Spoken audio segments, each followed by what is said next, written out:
Welcome back to another episode of How It Works. My name is Ken Baker from GreenPro Solutions, and today we're going to talk about the engine that we have in the 4500 series Mercedes Sprinter. Uh, this vehicle, we've used gas engines and we've used diesel. Uh, we've decided to use the diesel in this engine, in this unit, for a number of reasons. Um, Some of the most obvious reasons using a diesel engine, one is the unit is much quieter than your conventional gas engine. The heat, the conduction heat that this creates is much less than a gasoline engine. The combustion using the injections and diesel fuel overall, and of course having it air cooled or water cooled, really helps to keep the core temperature low, so the output to the pump and the actual end product is much cooler. The decibels, as I mentioned, also is very much less than what it is as a gasoline. We know that's very, very important in the field. So that's another reason why we went with this unit. Like I said, it's a water-cooled system.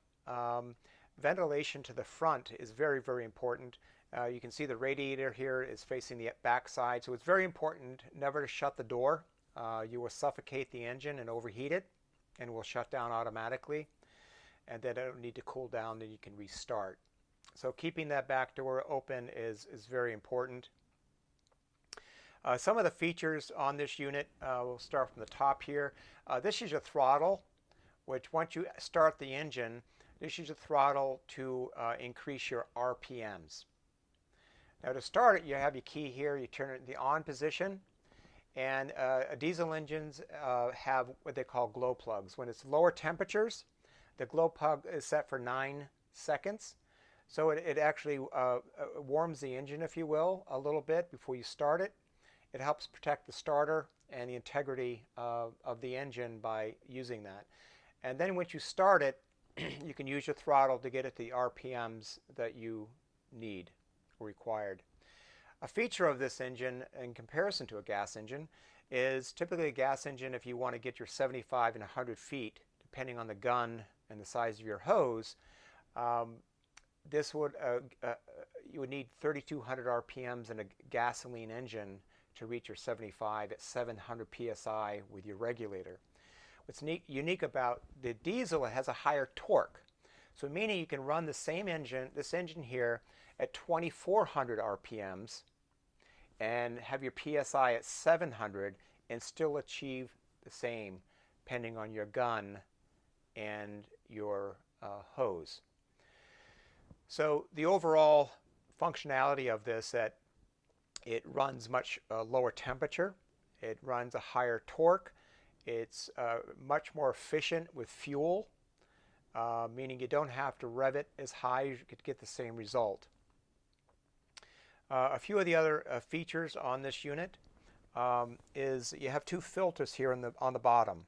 This back filter here is a water dispenser unit, which basically takes the gasoline, which goes into it, and it separates the water from the fuel.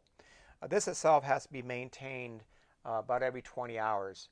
And I highly recommend with these features is to use the manual, and there's a full extension in here that will go into how many hours you need to change, like the radiator. Every 200 hours, the radiator needs to be flushed and refilled. Like I said, the water separator every 20 hours. You know, the fuel filter that filters the fuel is every 100 hours needs to be replaced.